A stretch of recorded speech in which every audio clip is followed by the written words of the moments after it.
আজকে আমি চলে এসেছি নেতাজির বাড়ি, নেতাজি সুভাষচন্দ্র বোসের বাড়ি। আজকে 23শে জানুয়ারি, সবাই জানো আজকে নেতাজি সুভাষচন্দ্র বোসের জন্মদিন, প্লাস এবার একটা এক্সট্রা, সেটা হচ্ছে সরস্বতী পুজো।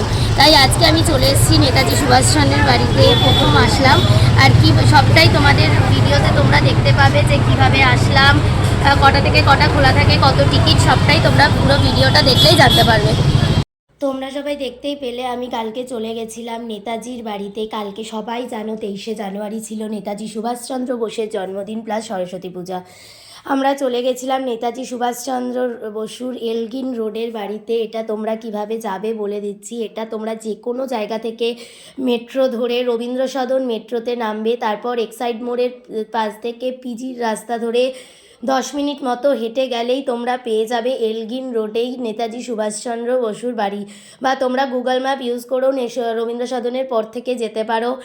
এখানে প্রতিদিন 11টা থেকে 6টা পর্যন্ত এই বাড়িটা খোলা থাকে। তোমাদের ঢুকতেই টিকিট নেবে, বড়দের জন্য 40 টাকা, ছোটদের জন্য 20 টাকা।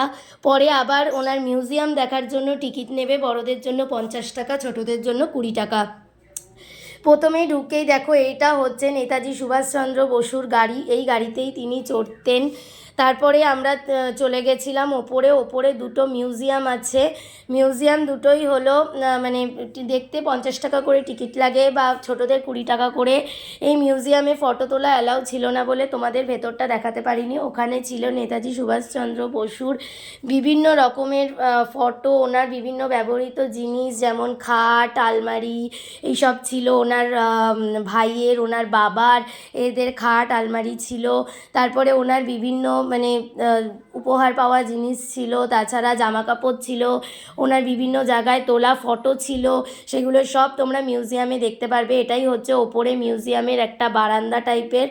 তারপরে আমরা চলে গেছিলাম, এই দেখো নেতাজি প্যাভিলিয়ন, যেটা একটা সেমিনার রুম। এই রুমের মধ্যে বিভিন্ন সময় সেমিনার হয়। তারপরেই ছিল নিচে একটা দালান টাইপের, যেখানে একটা উঠান টাইপের, যেখানে সবাই ফটো তুলছিল, ঘুরছিল।